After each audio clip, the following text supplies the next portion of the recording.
basigaddeyo kuba twaviriddeyo mu bulabe bw'amaanyi naye Katonda kyatusobozesezza okubeera wano olwaleero. Njagala obbajjukiza nno nti tewali teeka twabadde tumenye, tewali teeka tumenye. Ensonga lwaki tebaatusibye, naye poliisi nga bwe muze mugiraba ekozesebwa kumenya amateeka, ekozesebwa kutunyigiriza, ekozesebwa kubanga abantu abagikozesa abantu abalina obuyinza kati tebalina kye basobola kunnyonnyola nsi okuggyako okozesa okutiisatiisa, okozesa obutemu n'okozesa obumenyi bw'amateeka. Njagala okubeebaza mu ngeri enjawulo okubanga mukyali ku mulamwa, okubanga temwedde mu maanyi, okubanga mukyatekinga risk, kubanga eno risk. Naye era njagala okwongera obakakasa nti Katonda ajja tumazisaako. Nga bwe mwalabye jo twabadde tulina okubeera mu disitulikiti 3, twabadde mu disitulikiti emu. Baatu zibidde ekkubo ku ssaawa 7, twamaze essaawa esukka 10 nga tuli ku road block. Naye ate poliisi era bye yakoze mwabirabye, yazze nesika emmotoka zaffe nga tewali kye batugamba kukola, naye nga just baagala tumala mu maanyi, baagala tulaga nti be balina obuyinza, nga baagala tulaga nti tetulina gye tusobola baloopa. Pozi n'okwongera obba briefinga bannange nti temugwamu maanyi. Bano abantu si be balina obuyinza bw'ensi yonna. N'essente ze bakozesa obukozesa okututemula nazo beewola neewole, ate nga bazeewola mu mannya gaffe ne mu mannya g'abaana baffe n'abazzukulu. Ssente ze mulaba bagulamu amasasi, ze bagulamu tiyagasi, ze bakozesa okutta abantu, bazeewola mu linnya lyammwe era mmwe mugenda ozisasula. Abanaafuna omukisa okuba nga tukyali balamu n'abaana baffe n'abazzukulu ffe tugenda ozisasula. Naye eky'omukisa omulungi nti tuli ku mulembe guno oguliko intaneti okusobola obbalabisa, era nga bwe mwalabye bangi ku bo babataddeko envumbo, era gye bujja bangi ku bo bajja kutandika okwatibwa nga muli ne boosi waabwe. Gaddafi yali talowooza nti kisobola okutuukawo ne kituukawo. Omar el Bashir yali tasuubira nti kisobola okutuukawo ne bamuteekako envumbo yasigala ajerega, naye kati mwena mumanyi waali. So njagala buli mbeera gye muba muyitamu mubijjukire ebyo, mumanye nti si be bakatonda, si be basembayo. Kakati tuli wano leero ffe abantu abatulaba eyo emiliyoni ne miliyoni, nga bwe ntera bagamba nti kano ka group ke mulaba akatono kakyukirira miliyoni 45 ez'abantu. Bwe tugwamu amaanyi abantu miliyoni 45 be tuba tukubye ku ttaka, miliyoni 45. Kati gwe teebereza bantu bameka b'okiikirira gwe nga gwe akire ojja kwerabaawo, naye abantu bangi bakutunulira ne beeraba mu kifaananyi kyo. Gwe Sharon oli awo, naye abantu bangi bakutunulira ne balaba mu kifaananyi kyo. Era nkakasa eyo gye muyita ababalaba ku intaneti babatuukirira ne babeebaza. Kye basobola okubagamba is thank you for now. So muli bazira baganda bange, mwekubireko mu ngalo. Ye mweba real revolutionaries. Nga bwe nze mbagamba nti ffe kye tulina okukola kwekuuma amateeka bali bagamenye.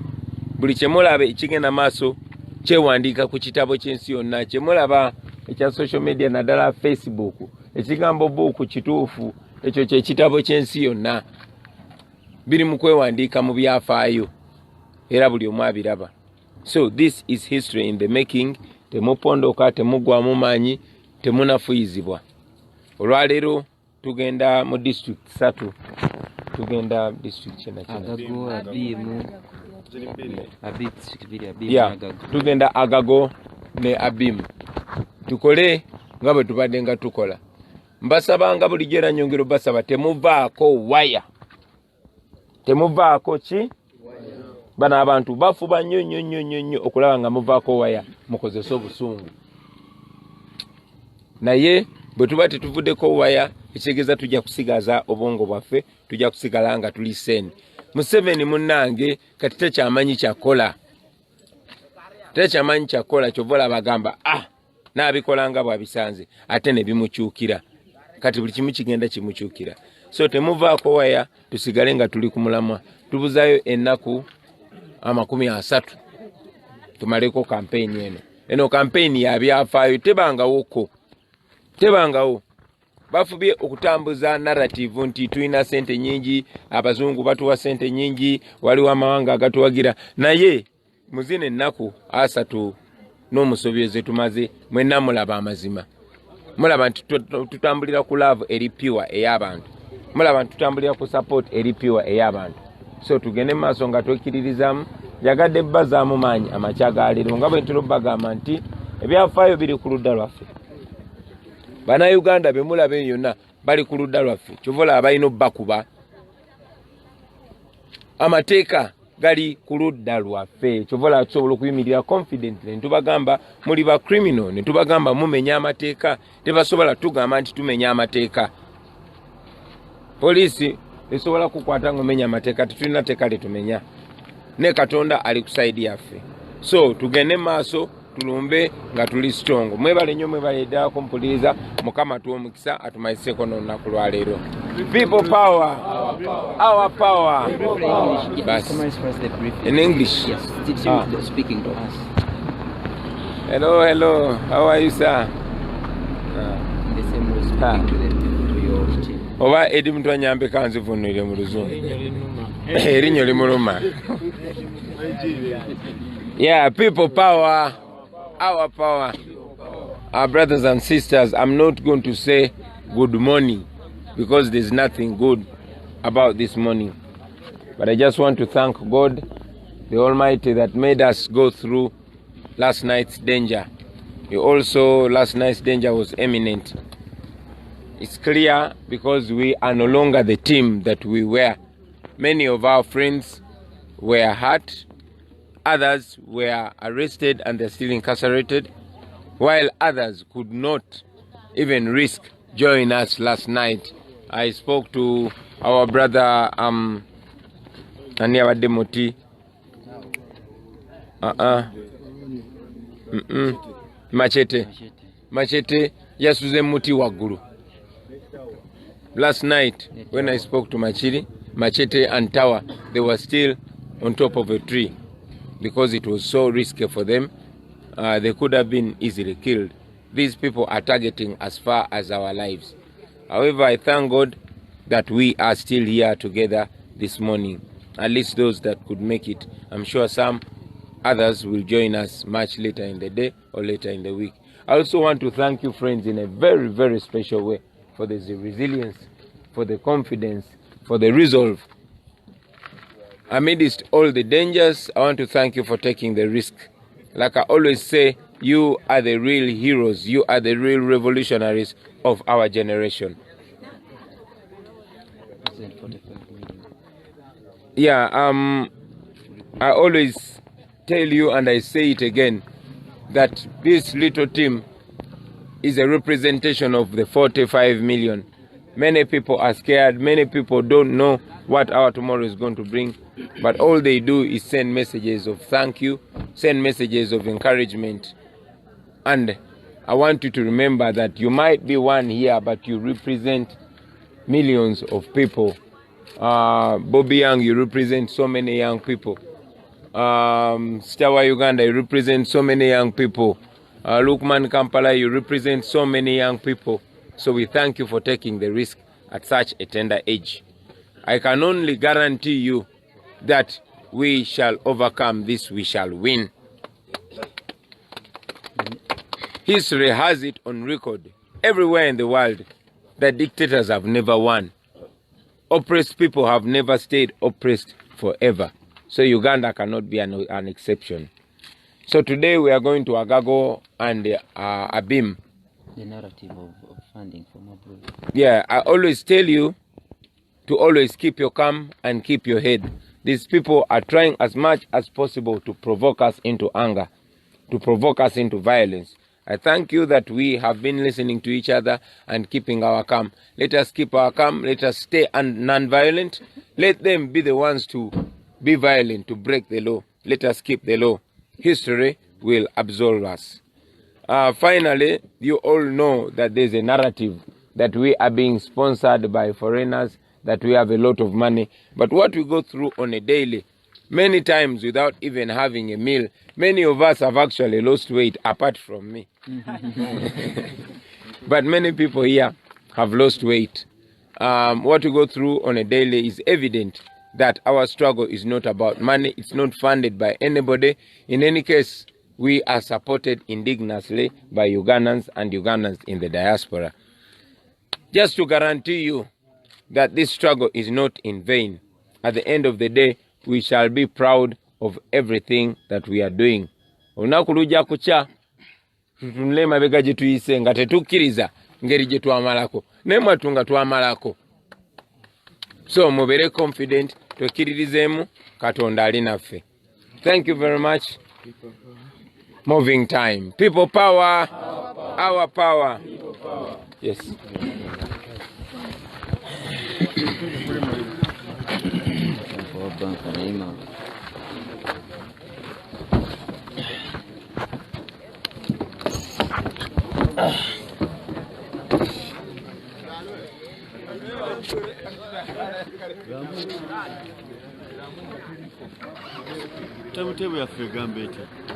Gago Abim.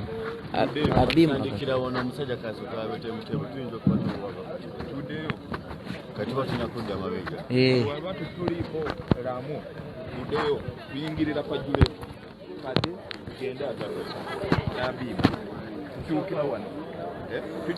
Good morning. Good morning, dear viewers.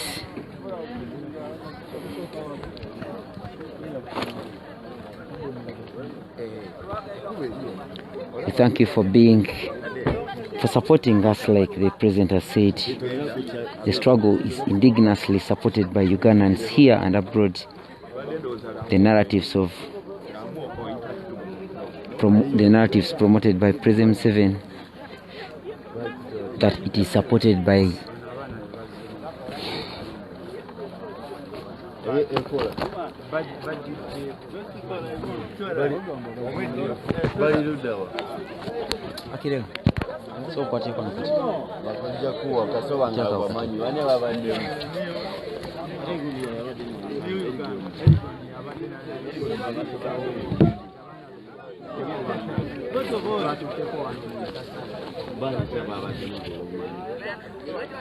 esimu eyo bweba teyagudde bugwe mu nsasageze twabaddemu just ndowooza bulooza toyomba sita kati kyoza mu mmotoka baagitutte abaffe bennyini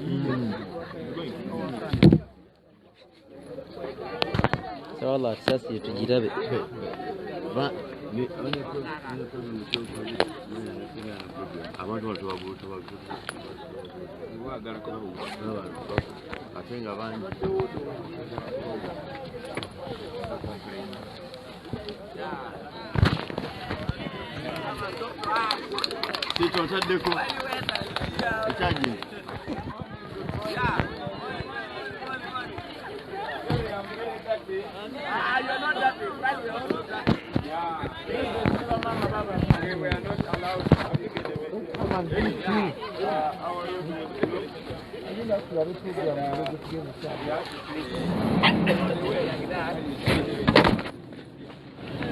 My name is Chagulanyi Senta Muroba.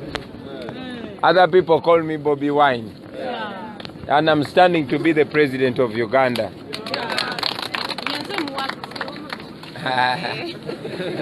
And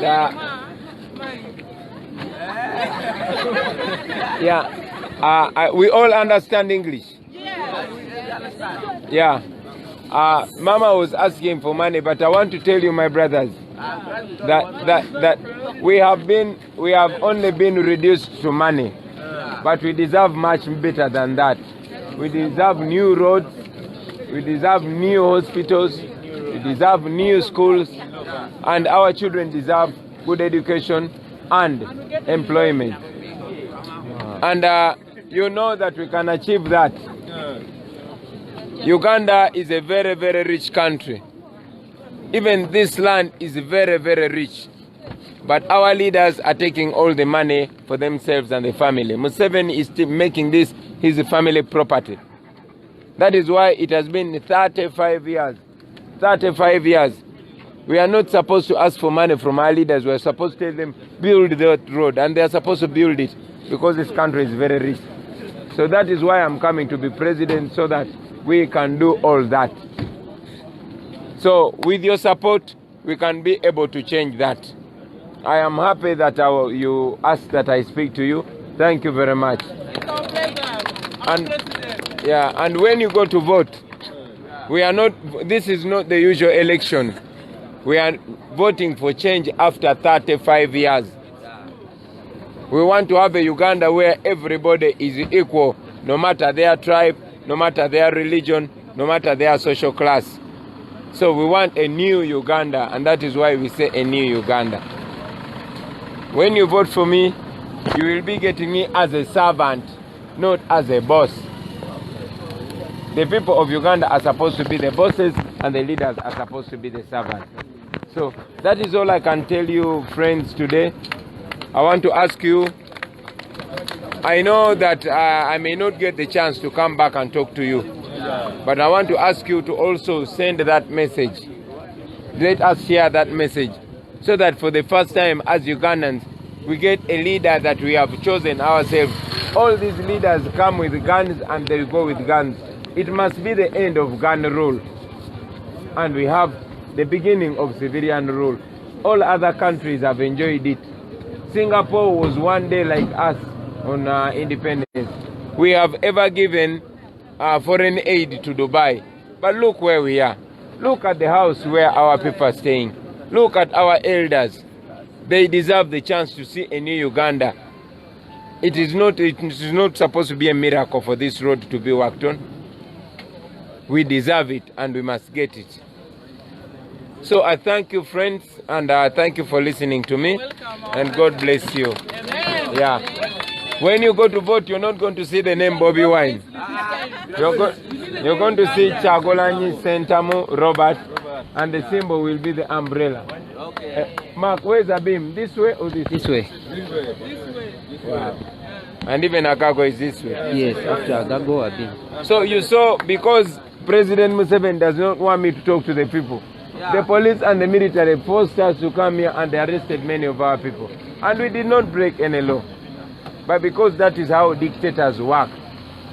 But at the end of the day, you can be sure that Uganda will be free and we shall all enjoy our country. Thank you very much, ladies and gentlemen.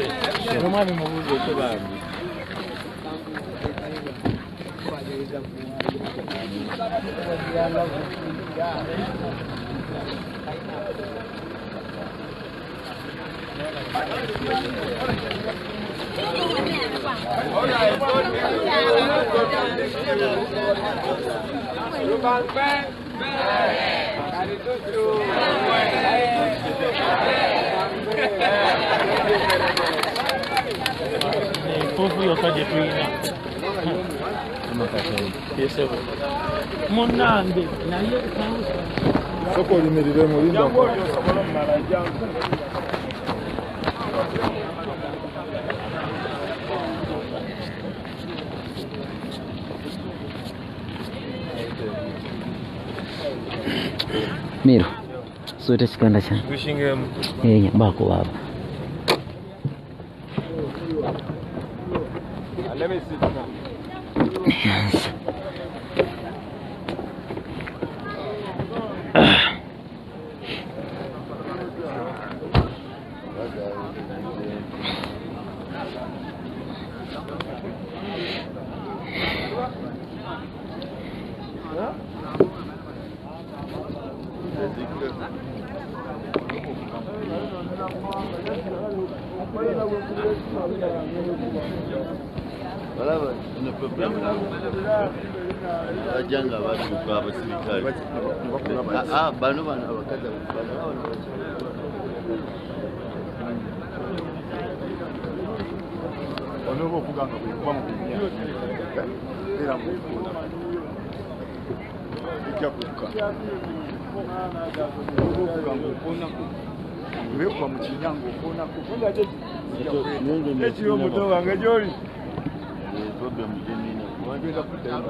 Yes, like we always say, getting inspirations from the freedom fighters that came before us, we believe we are moving into a bright day of freedom. From the bleak and desolate midnight of man's inhumanity to man. Last night was a real manifestation of man's inhumanity to man. A real manifestation of how brothers, fathers, in-laws, comrades, fellow Ugandans mistreated us. Mistreated every person on this campaign trail.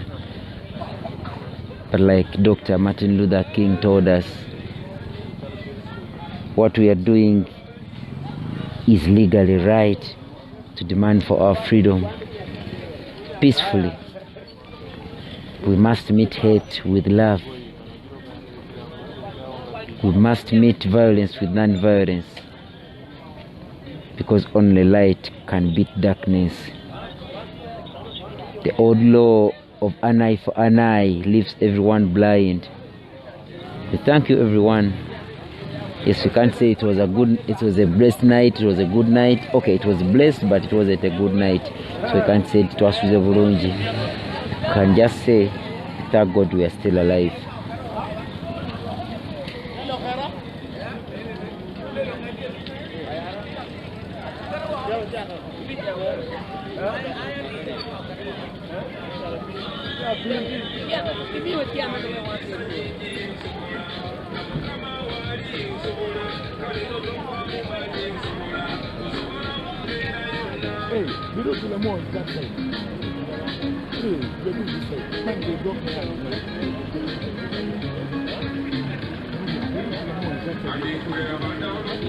Ntubyabalodi kizimusate yabadamanyi nti tebisoboka ekizampo yeffe.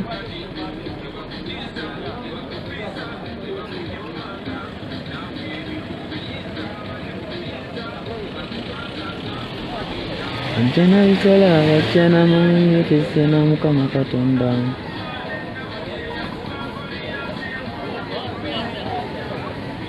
Omuntu tokulumba nalo atesize Mukama Katonda.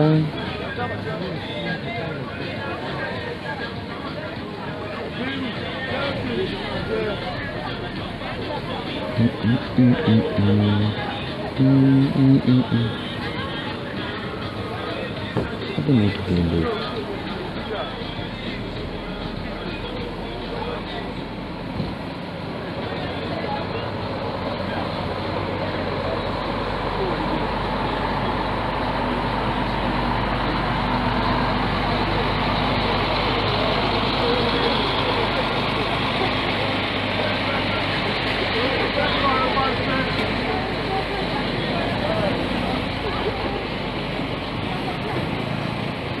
Defender, kuna talimba.